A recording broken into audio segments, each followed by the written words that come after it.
நிருபர்களிடம் ஒழுங்கீனமாக குழு உறுப்பினர்கள் நடந்து கொண்டதாக எழுந்த புகாரை அடுத்து அண்ணா ஹசாரே மன்னிப்பு கேட்டுக் கொண்டுள்ளார். மீண்டும் இதுபோன்ற சம்பவம் நடந்தால் தனது போராட்டத்தை முடித்துக் கொள்வதாக எச்சரிக்கையும் விடுத்துள்ளார்.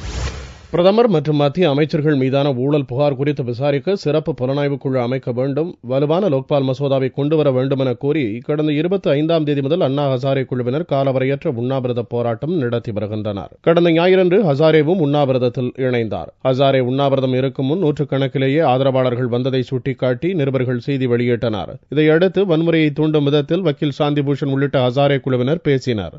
அதற்காக மன்னிப்பு கேட்க வேண்டும் என்று எடிட்டர்கள் சங்கம் சார்பில் வேண்டுகோள் விடப்பட்டது. செவ்வாயன்று 3வது நாளாக உண்ணாவிரதம் இருந்த அண்ணா ஹசாரே நடந்த தவறுக்காக தான் பத்திரிகையாளர்களிடம் மன்னிப்பு கேட்டுக் கொள்வதாக கூறினார். பத்திரிகையாளர்களிடம் மீண்டும் யாராவது ஒழுங்கீனமாக நடந்து கொண்டால் உண்ணாவிரத போராட்டத்தை முடித்துக் கொள்வேன் என்று ஆதரவாளர்களுக்கு கடும் எச்சரிக்கையையும் ஹசாரே விடுத்தார்.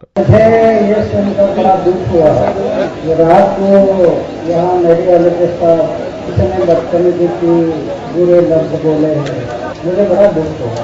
मैं बार बार कह रहे हैं कि आंदोलन अहिंसा के नाम पर करना चाहिए। हाथापाई की हिंसा तो नहीं होनी चाहिए, लेकिन शब्दों की हिंसा भी नहीं होनी चाहिए, इतना संभालना चाहिए। क्योंकि अहिंसा में बहुत शक्ति है, बहुत शक्ति है। अगर आपने निर्णय किया तो सरकार 2 दिन में मेरा आंदोलन को तोड़ देंगे।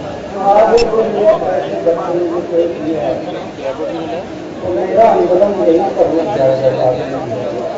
கடந்த ஒரு வாரமாக உண்ணாவிரதம் இருக்கும் அரவிந்த் கெஜ்ரிவால், கோபால் ராய் ஆகியோரது உடல்நிலை மிகவும் மோசமாக இருப்பதால் உடனடியாக போராட்டத்தை வாபஸ் பெறும்படி மருத்துவர்கள் அறிவுரை கூறினார். ஆனால் அதை ஏற்க மறுத்த அவர்கள் தொடர்ந்து உண்ணாவிரதம் இருந்து வருகின்றனர். ஹசாரேவின் ஆதரவாளர்களும் தொடர்ந்து உண்ணாவிரதம் இருக்கின்றனர். உடல்நிலை பாதிக்கப்பட்டவர்கள் அவ்வப்போது மருத்துவமனையில் அனுமதிக்கப்பட்ட வண்ணம் உள்ளனர். போராட்டம் 7வது நாளை எட்டிய போதும் மத்திய அரசு தரப்பிலிருந்து பேச்சுவார்த்தைக்கு யாரும் வரவில்லை. ஹசாரே குழுவினரின் போராட்டம் ஒரு நாடகம் என்று மத்திய இணை அமைச்சர் நாராயணசாமி கடுமையாக சாடியது குறிப்பிடத்தக்கது.